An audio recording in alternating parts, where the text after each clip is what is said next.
ఒక్క కథ ఏందే నాకు మస్తు కథలు ఎరక కాకపోతే నువ్వు చెప్పబోయేది నాకు తెలుసా లేదా అనేది నువ్వు చెప్పినాక తెలుస్తుంది చెప్పాడు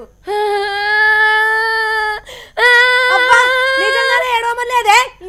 చెప్పేగా అని అర్థం పిచ్చిదానా చిచ్చి చిచ్చి చి దీంతో ఎట్లానో ఏమో దుఃఖం వచ్చినా ఆపుకోలేదు నవ్వు వచ్చినా ఆపుకోలేదు కర్మ కర్మ కర్మ హలో అలిగిన కాడికి సాలు కానీ కథ ఏందో చెప్పాడు ఇంకో అడవిలో ఉన్న సింహము ఆగంగా అన్నిటిని తింటా అంటే అన్ని కలిసి మీటింగ్ పెట్టుకొని సింహానికి వందల చొప్పున తిండి కావాలి అనుకుంటాయి ఆగు ఆగు నేను చెప్తా మిగతాది ఒక రోజు కుందేలు అంతస్తుంది అప్పుడు అది సింహం దగ్గరికి ఆలస్యంగా పోతుంది అప్పుడు ఎందుకు లేటుగా వచ్చినావు అంటే నీ లెక్కనే గా బాయిలో ఉన్నది సింహం అబ్బా అక్క ఇక నన్ను చెప్పనియమానే ఏందే చెప్పేది ఏదో కొత్త ముచ్చట చెప్పినట్టు పాత కథ ముంగటేసుకొని ఎక్కే నీకు కథ చెప్పనానే అని అబ్బా అక్క ఇక నన్ను నెగలనియవు నన్ను చెప్పనియవు కానీ ఇక నువ్వే చెప్పు ఏమున్నదే చెప్పేదానికి నేను కాకుండా ఇంకో సింహం ఉన్నదా ఈ అడవిలా అని ఆ సింహం కోపంతో వస్తుంది ఆయనతో కుందేలు సింహాన్ని ఓ బాయికాడికి తీసుకుపోయి ఇగో గీ దీంట్లోనే ఉన్నది అని చెప్తుంది నిన్ను చంపుతా నీ అంత చూస్తా నువ్వు నా చేతులు ఇలా జచ్చుడే ఏందే నన్ను చంపుతావా అయ్యో అక్క నిన్ను కాదు బాయిలున్న సింహాన్ని అక్క దాన్ని చంపేతానికి బాయిలో దుంపుతుంది ఓహో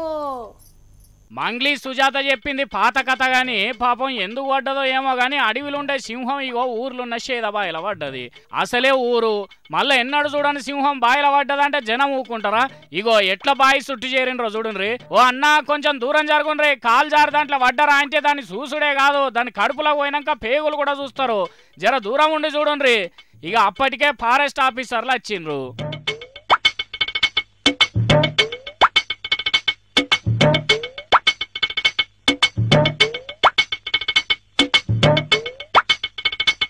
అగో దాన్ని బాయిలకెంచి తీయంగానే బోన్లకెక్కిచ్చేందుకు బాయి పక్కకు బోన్ పెట్టిండ్రు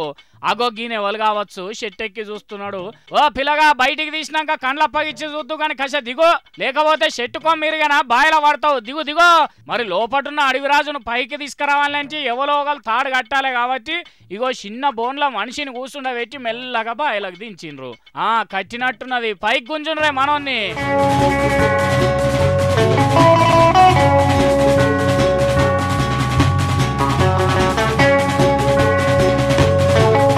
ఇప్పుడు సింహాన్ని పైకి గుంజుండ్రి ఓ మెల్లగానే దరికి రాకపోతుంది ఎప్పుడు పడ్డదో ఏందో పాపం గంత లోతులకు పైనుండి పడేసరికి 7 దెబ్బలు తాకినాయో ఏందో మెల్లగా మెల్లగా అమ్మయ్యా మొత్తానికి బోన్లకు ఎక్కిచ్చిండ్రు ఇక చూడుండ్రి ఎట్లా సెల్ఫీలు దిగుతున్నారో ఇదంతా గుజరాత్ రాష్ట్రం సోమనాథ్లో జరిగింది మరి చూస్తున్నారా ఊళ్ళకు కోతులే కాదు అడవుల దగ్గర పడుతుంటే సింహాలు కూడా వస్తున్నాయని అంటున్నారు అడవులు కాపాడుండ్రి అని కోరుకునేటోళ్ళు